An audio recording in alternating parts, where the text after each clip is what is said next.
Hello guys! Kamusta? Nakakapagod talaga mag-edit ng mga videos guys. Lalo na yung cooking guys. Nakakapagod ng video tapos i-edit.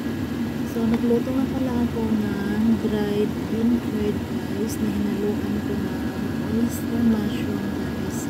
Tapos nilagyan ko ng itlog and then tomato. Try nyo recipe na po guys. Napakasarap at napaka-healthy na food na to guys. Yung recipe na to guys is Chinese recipe.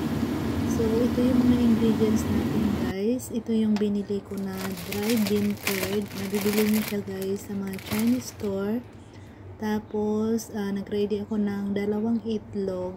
Tapos isang tomato. Tapos ito naman yung ating oyster mushroom. So hinati ko na siya ng maliliit guys. Tapos lagyan natin ng tubig at ibabad ng mga 1 hour guys para lumambot. Kasi matigas ito guys. So kailangan malambot bago natin iluto. So lumambot na yung ating dry bean curd guys. At nakaready na rin lahat yung ating mga lulutuin. Nahiwa ko na rin yung tomato, yung spring onion, tapos yung itlog at saka nahugasan ko na rin yung ating oyster mushroom. Try yung recipe na to guys. Napakasarap guys.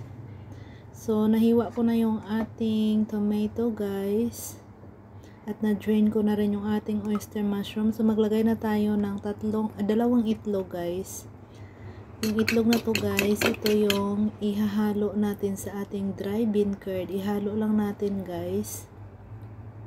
Bago nyo ilagay yung itlog guys, kailangang na-drain na yung bean curd.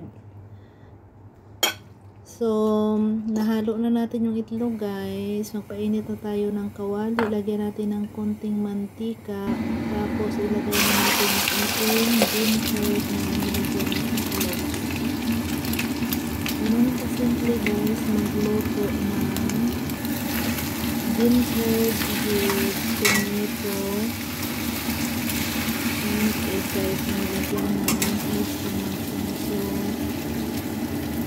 luto na yung ating bean curd guys. Ito-transfer na natin sa ating plate. Tapos, maglagay tayo ulit ng mantika sa ating kawali. Tapos, ilagay natin yung ating spring onion guys. Igisa lang natin. Tapos, pwede na natin ilagay yung ating hiniwa na tomato guys. So, igisa-gisa nyo lang guys pag umambot na yung tomato.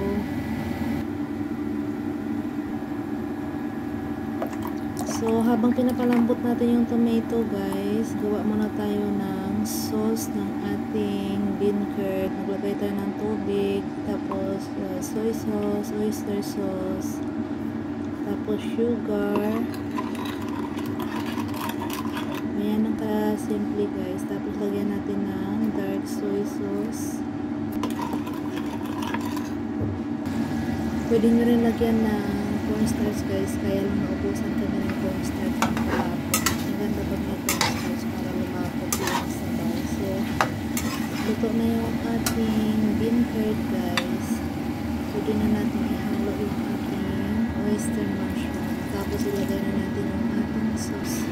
Ganun lang kasimple magluto nito guys. Try yung recipe nito guys kung mag-work kayo dito sa Singapore or Hong Kong guys. Masarap na Chinese recipe na ito guys. So luto na guys. Dapat may cornstarch tayong ilalagay dito para hindi siya masabaw. Kaya lang bumili ng cornstarch guys. So, ito na guys. Luto na yung ating bean curd. Try nyo guys. Napakasarap. Ready to serve na. Thank you for watching.